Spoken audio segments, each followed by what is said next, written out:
Hi there!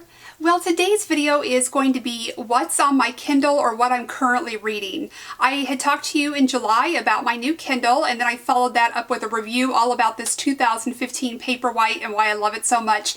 And a few of you have asked me over the course of those couple of videos if I would talk about what I'm reading, what I enjoy, and I thought that would be a really fun idea. So in this video today, I'm going to talk to you about books that I've read recently, what I'm currently reading, and then what I have in my queue to read next. So let's go ahead and get started. So I think I mentioned to you when I did the review for the Paperwhite that I used to do quite a lot of reading, and then YouTube came along, and I found that more and more I was spending more of the time that I used to set aside for reading doing YouTube related activities. So whether that was making videos or editing or watching other videos, I just found that that was really taking up a lot of that extra time that I used to dedicate to reading. And that was fine for a while, but then this summer I just started to really miss that a lot more. I've seen more and more books come out, books that were going to movies like Gone Girl, and I realized that I wasn't getting a chance to read those books before they came out, and I just really missed being involved in a story. I miss having that to look forward to when I'm in the midst of a really great book. I just love looking forward to that at the end of the day. It's a great way to wind down, to kind of lose yourself and to forget about everything else that might be going on, and I just love catching up with the characters that I've come to really love during the course of a book. So I kicked off this new reading obsession this summer with Everything I Never Told You.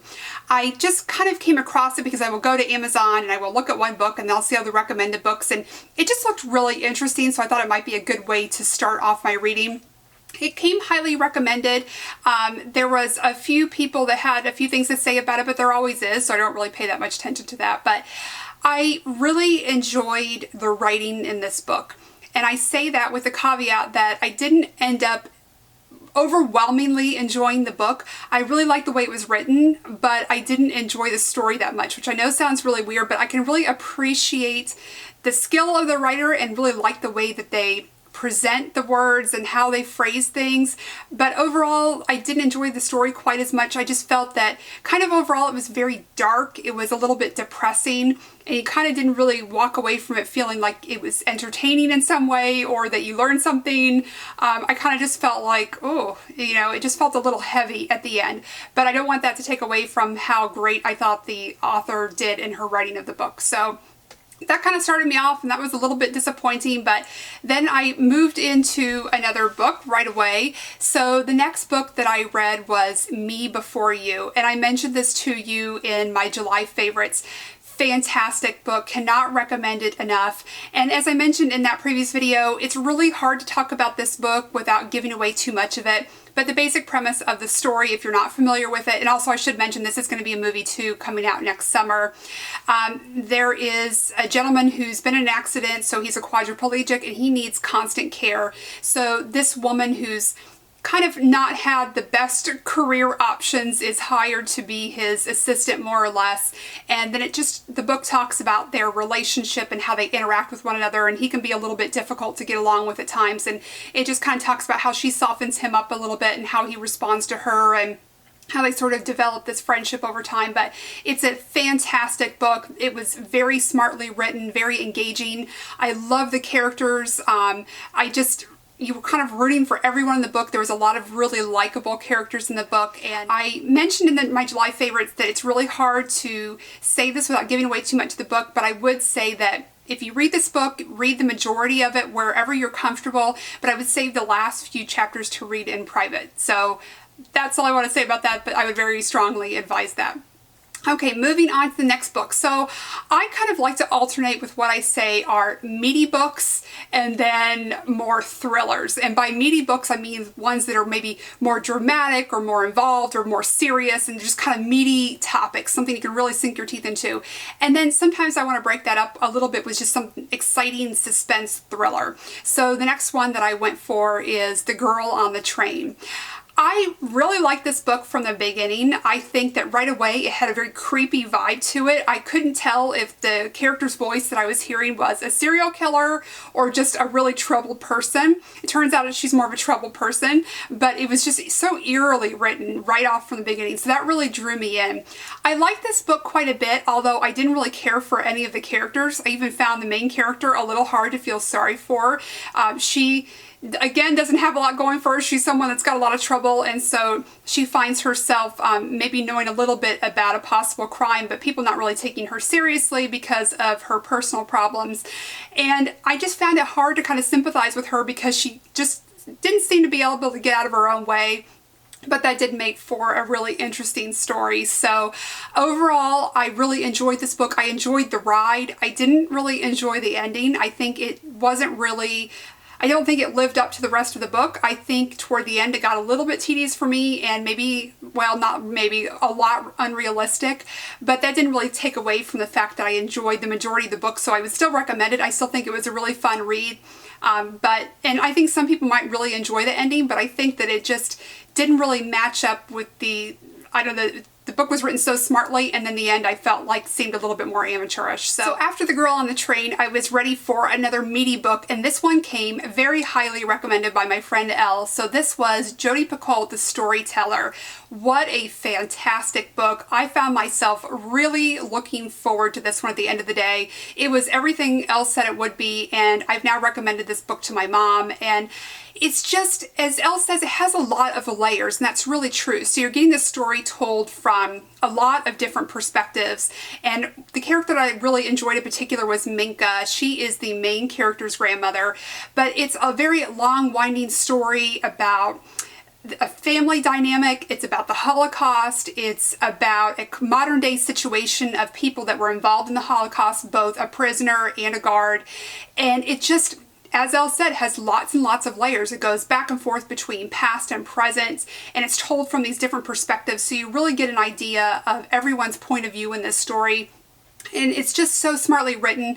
I've read a lot of books about the Holocaust and things that were required in school and then things later on. And they all had sort of a similar perspective, but this was really different, I guess because it was written more as fiction. But it was a really interesting story, and I found myself not just being, of course, you're in horror of the things that went on, but you were also really interested in the story of this person and her point of view of what was going on. There was a lot of drama, and there was a lot of a storyline to it, not just the predictable, well, these are the concentration camps and you know what's going to happen. This was a lot more about someone's experience and them and how she interacted with other people. And that was a big part of the story that I really enjoyed, oddly enough. But I really liked the story. I liked the way it ended up. I found myself very surprised at the ending, very shocked at the ending, but a great, great read. A really good story to be involved in. A little bit longer, so it took me a little bit longer to read, but just a great one that I could not wait to get back into every night. Okay, so let's get to what I am currently reading. So right now I am reading The Good Girl. I decided I was ready for another suspense thriller, which I love so much. This one has not disappointed. I am about, I think according to the Kindle, 65% of the way through. Love this book. I love this more than The Girl on the Train. I think it moves a lot more quickly. It has a lot of very short chapters, so I find myself just saying, well, I'm just going to read just one more, just one more, just one more, and before I know it, I've gone through a lot more chapters. It's very easy, very quick moving, as I said, again, told from many different perspectives. So you've got a kidnap victim, you've got the suspect, you've got the family, you've got the detective, and so it kind of alternates between all of these different people. Basically what the story is about is there is this girl who's a judge's daughter, and she's kidnapped, supposed to be for a ransom, but then everything kind of goes wrong, and the man that was supposed to kidnap her and hand her over decides not to, so they end up in this cabin together. And I haven't finished it, so I can't tell you how it ends up, and I wouldn't want to spoil it for you anyway, but it's just really good, really, really a light, entertaining read, and I just love it. So I will have to come back and tell you how it ended up and if I still felt that way at the end, but for right now I am just loving this book.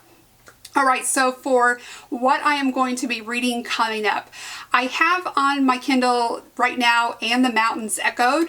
I started to read that. I got a few pages in. I really loved it, but then my library, the hold that I had for The Good Girl became available, so I wanted to read that first since I had just read a meteor book with a Storyteller, so I went to The Good Girl, but I still got And the Mountains Echoed on my Kindle, so that's what I'm going to be reading next. It was great. You can tell it has a lot of depth. It's going to be a really rich book. I really enjoyed it. I don't know that much about it. I just knew that it was one that was highly recommended, and it's something that I've always wanted to read. So I don't know a lot about the story. I know that it's sort of just kind of a a long sweeping novel, I think about a lot of different family dynamics and just life in general, as some of these books can be, which sounds so generic, but I can just already tell there's a lot of wisdom in it, and it's just very, very interesting and very smartly written. So I am looking forward to getting back into that. In addition to In the Mountains Echoed, I have 2 more books that are in my queue to read sooner rather than later. The next one is All the Light We Cannot See. This is another historical fiction book, and it again goes back to World War II. I believe the characters are both from France and Germany in this book, and it talks about their interactions and just a story and plot based on that particular period of time, but I think more so about the characters. And then the next book that I want to read after that is After You. So this is a sequel to Me Before You, same author, Jojo Moyes, and it's going to be coming out September 29th. I am so looking forward to this book. I just thought that Me Before You was so fantastic that I really can't wait to see what goes on in the lives of all of the characters that I came to love so much in the first book. So that's it. Those are the books that are on my Kindle, what I have read and what I'm going to be reading. I would love to know what you're reading right now, and if you have some recommendations for me. I like a lot of different genres. I like historical fiction. I love suspense and thrillers, so I would really appreciate any recommendations that you have. And I also wanted to mention that I now have a Goodreads account. So I've got a lot of books over there that I didn't mention in this video, ones that I had read previously that I thought I would go back and add reviews, and as I think of more books I've read, I will add them to that list over time. So that's it. I thank you so much for watching, and I hope to see you very soon. Bye-bye.